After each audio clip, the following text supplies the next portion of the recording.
Hi நண்பா, இந்த ஒரு வீடியோவில் நடிகர் தனுஷார் ஃபேன்ஸ் எல்லாருக்குமே வந்து பார்த்தீங்கன்னா இட்லி கடை திரைப்படத்தில் இருந்து ரொம்பவே முக்கியமான ஹாப்பியான அப்டேட் வந்து பார்த்தீங்கன்னா வெளியாக இருக்குது. அதாவது இட்லி கடை திரைப்படத்தோட இசை வெளியீட்டு விழாவுக்கான தேதியை வந்து பார்த்தீங்கன்னா படக்குழு அதிகாரப்பூர்வமாக வெளியிட்டிருக்கிறாங்க. ஸோ இதை பற்றி நம்ம வீடியோ கிளிப்பை டீட்டெயில் வந்து பார்த்துடலாம். அதுக்கு முன்னாடி தனுஷார் ஃபேன்ஸ் யாராவது இருந்தீங்க அப்படின்னா மறக்காமல் லைக் பண்ணிட்டு இட்லி கடை திரைப்படத்திற்கு யாரெல்லாம் ஈகராக வெயிட் பண்ணுறீங்க அப்படின்றத மறக்காமல் கமெண்ட் பண்ணுங்க. ஓகே அன்பா, வாங்க இன்னைக்கான வீடியோக்குள்ளே போகலாம். ஓகே அன்பா, கடந்த 3 நாட்களாகவே இட்லி கடை திரைப்படத்தில் நடிக்கும் நடிகர்களோட போஸ்டரை படக்குழு வந்து பார்த்தீங்கன்னா வெளியிட்டு வராங்க. படமும் அடுத்த மாதம், அதாவது வரும் அக்டோபர் மாதம் 1ஆம் தேதி உலகம் முழுவதும் வெளியாக போகுது. ஸோ இன்னும் 20 நாட்கள் தான் இருக்குது.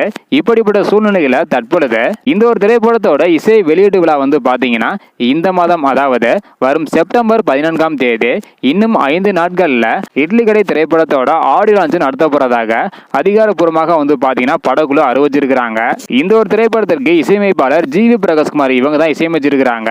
இந்த ஒரு இசை வெளியீட்டு விழா சென்னையில் உள்ள நேரு உள் விளையாட்டு அரங்கத்தில் நடைபெறும் அப்படின்றத வந்து பார்த்தீங்கன்னா சொல்லியிருக்கிறாங்க. ஆடியோ லான்ச் பார்க்க நீங்க எவ்வளவு ஈகரா வெயிட் பண்றீங்க அப்படின்றத மறக்காம கமெண்ட் பண்ணுங்க. இந்த வீடியோ பார்த்தீங்கன்னா மறக்காம எல்லாருக்குமே ஷேர் பண்ணுங்க. ஓகே அன்பா, தேங்க்யூ.